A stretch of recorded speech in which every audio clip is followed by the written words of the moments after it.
Hello दोस्तों, स्वागत है आपका हमारे चैनल स्मार्ट एजुकेशन क्लासेस में। तो आज का ये वीडियो स्टडी से रिलेटेड नहीं है, ये है आपके एक नोटिफिकेशन से। जो आपने देखा होगा कि एक आर्मी स्कूल का नोटिफिकेशन आया हुआ है जो काफ़ी इंटरनेट पर छाया हुआ है। तो उसके बारे में डिस्कस करेंगे कि इसकी क्या वैकेंसी है, कितनी आपकी क्वालिफिकेशन चाहिए है, क्या क्या आपको पढ़ना होगा। सारी चीज़ें A to Z इस वीडियो में डिस्कस की जाएंगी। तो अगर चैनल पर नए हैं तो चैनल को सब्सक्राइब कर दें और बेल आइकन दबा दें, जिससे आपको आने वाले वीडियोज़ का नोटिफिकेशन मिलता रहेगा। तो चलिए देर ना करते हुए वीडियो शुरू करते हैं। देखिए, जो कुछ भी है हमने आपको एक बॉक्स में बंद करके कर दिया है और इसका PDF आपको हमारे टेलीग्राम चैनल से मिल जाएगा, जिसका लिंक आपको डिस्क्रिप्शन में दिया है और साथ ही वेबसाइट का लिंक भी दे देंगे जहां से आप इसे अप्लाई कर पाएँ। तो चलिए देखिए क्या क्या बताया गया है। सबसे पहले यहाँ बताया गया है कि candidates are requested to go through this instruction carefully, यानी कि कैंडिडेट को यह सलाह दी जाती है कि आप अप्लाई करने से पहले सारे इंस्ट्रक्शन अच्छे से पढ़ लें। तो चलिए शुरुआत करते हैं। देखिए, सबसे पहले क्या बताया गया है कि सबसे पहले तो आपको याद रखना है कि जो there are 137 army public school यानी APS आर्मी पब्लिक स्कूल हैं, ठीक है ना। तो इनमें वैकेंसी निकाली गई है। वैकेंसी कितनी है? देयर आर अप्रोक्सीमेटली 8000 वैकेंसी, ठीक है ना। तो 8000 जो है अध्यापकों के पद यहाँ पर हैं, ठीक है। संख्या कितनी है? 8000 on the roll of the school, यानी कि ये कह रहे हैं कि यहाँ पर संख्या घटाई बढ़ाई भी जा सकती है, जैसा कि नीचे लिखा है, ये देखिए आप, ठीक है ना। तो इसमें ही बताया गया है कि ये जो संख्या है वो फिक्स नहीं है, कम भी हो सकती है, ज़्यादा भी हो सकती है, ठीक है। और ये बात याद रखिएगा, ये लिखा हुआ है वैकेंसीज कुड बी रेगुलर और आ फिक्स टर्म, यानी कि जो भर्ती है वो रेगुलर भी हो सकती है और परमानेंट भी होगी, ठीक है ना। ये डिसाइड करेगा जो जिस स्कूल में आप अप्लाई कर रहे हैं तो उसके ऊपर। चलिए यहाँ पर देखिए सिलेक्शन प्रोसेस जो है वो क्या रहने वाली है। तो इसमें रहने वाला है, देखिए स्टेज 1 में क्या होगा आपका, an online screening test will be conducted 21 and 22 November 2020, यानी कि स्टेज फर्स्ट में तो क्या होगा आपका कि एक एग्जाम होगा और एग्जाम आपका ऑनलाइन होगा, जो 21 और 22 नवंबर ये इन्होंने तारीख दी हुई है कि इसको ये लेंगे, ठीक है। इसके बाद क्या कहा गया है कि score card will be make candidate eligible to appear for the remaining stages of the selection process, यानी कि कहने का मतलब ये है इनका कि जो आप एग्जाम देंगे 21 और 22 नवंबर को, यदि आप इसे क्वालिफाई करते हैं तो आपको ये कि सर्टिफिकेट देंगे या कार्ड देंगे, तो वो इसके लिए होगा कि आप जो आगे की प्रक्रिया है स्टेज 2 और स्टेज 3, तो उनके लिए आप एलिजिबल हो चुके हैं, ठीक है ना। ये जो स्टेज 1 अगर आपने क्रॉस कर ली है तो ये नहीं कि आपको इन्होंने आपको नौकरी दे दी है, ठीक है, क्योंकि इस स्कूल में नौकरी लेना काफ़ी कठिन होता है इनमें। तो सारी प्रोसेस को समझिएगा। वीडियो समझ आ रहा है तो लाइक करिएगा, ठीक है। तो 21 और 22 नवंबर को आपका एग्जाम होगा और स्कोर कार्ड आपको दिया जाएगा। देखिए, please note the holding a score card by itself does not enter you an appointment. देखिए वही बात कही गई कि ये आपका एक अपॉइंटमेंट नहीं होगा as teacher in the army public school, यानी एक आर्मी पब्लिक स्कूल के टीचर के रूप में ये अपॉइंटमेंट नहीं है, ये एक स्कोर कार्ड मात्र है।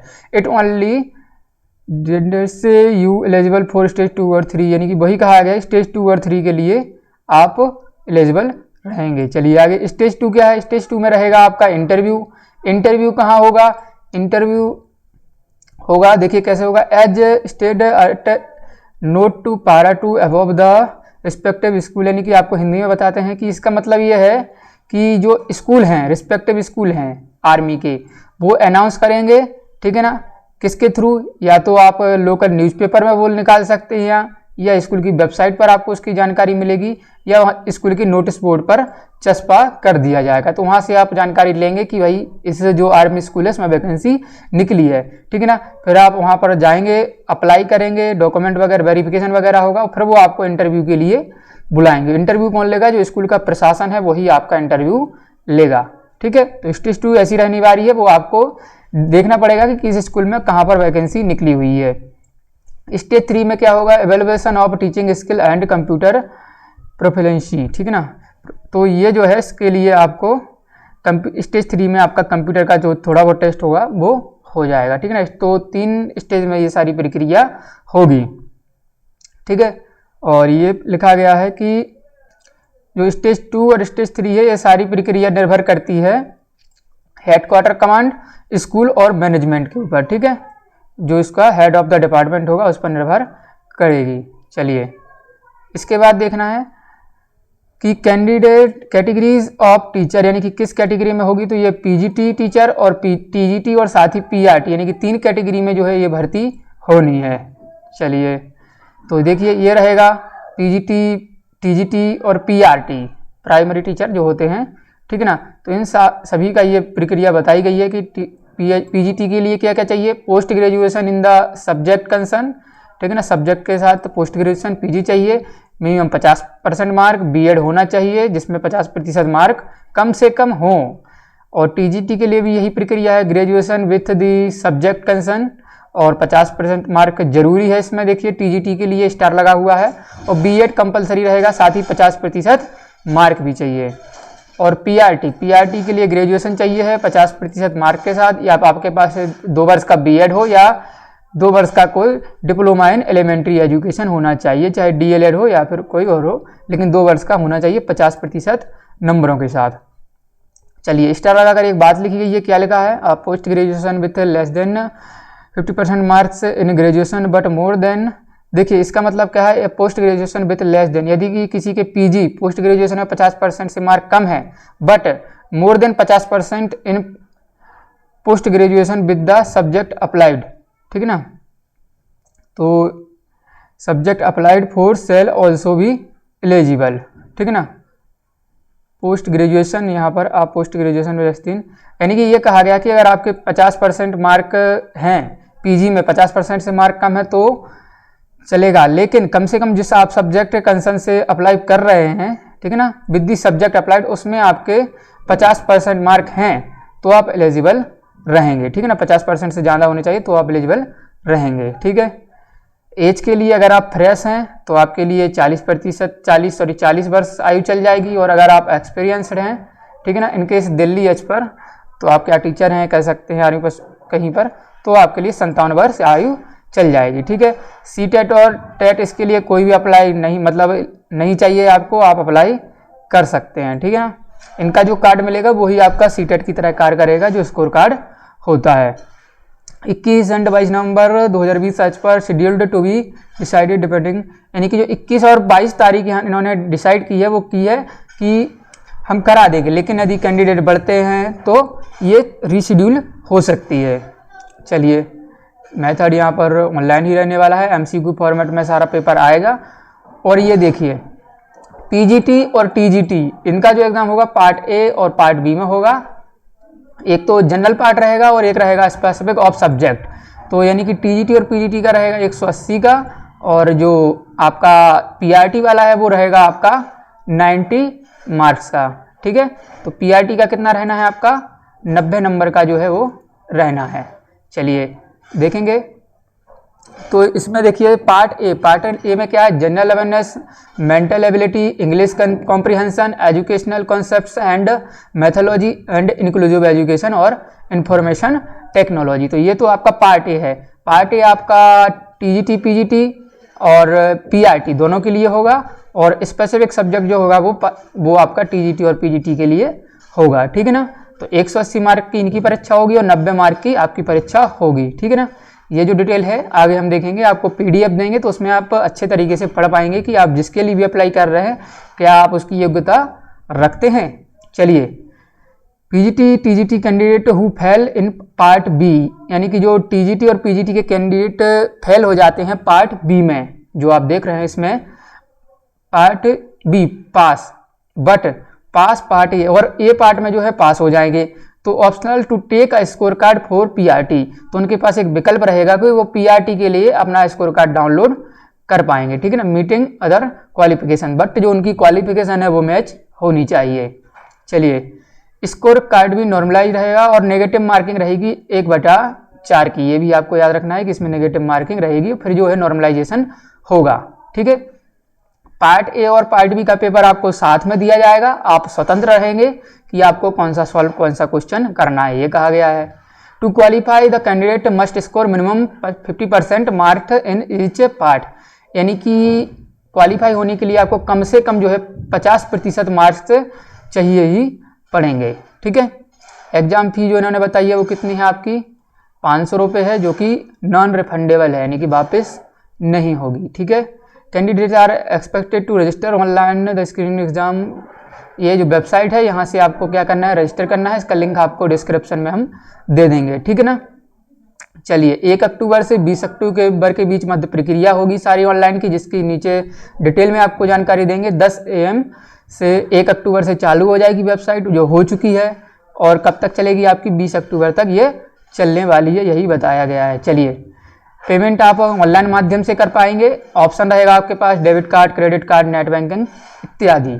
चलिए, ज़रूरत क्या है, फोटोग्राफ और सिग्नेचर आप लगाएं तो तत्काल वाली लगाएं, ज़्यादा पुरानी फ़ोटो नहीं लगाना है। Proof of date of birth 10th की मार्कशीट चल जाएगी बिल्कुल, और सर्टिफिकेट्स ऑफ एकेडमिक क्वालिफिकेशन, जो आपकी शैक्षणिक योग्यता है उसके प्रमाण पत्र भी आप जब भी आप फॉर्म ऑनलाइन करें या करवाएं तो साथ में लेकर जाएं सारे डॉक्यूमेंट। ठीक है, और एक SMS, और जो भी आप ईमेल आईडी डालें वो अपनी ही डालें। लोग क्या करते हैं कि जो जिस भी शॉप या कैफे पर आप जाते हैं तो उनकी ईमेल आईडी डाल देते हैं जल्दबाजी में, वो गलत है। हमेशा ईमेल आईडी अपनी, चाहे आप अलग से बनवाएं, उसको ही डालिएगा। चलिए, ठीक है।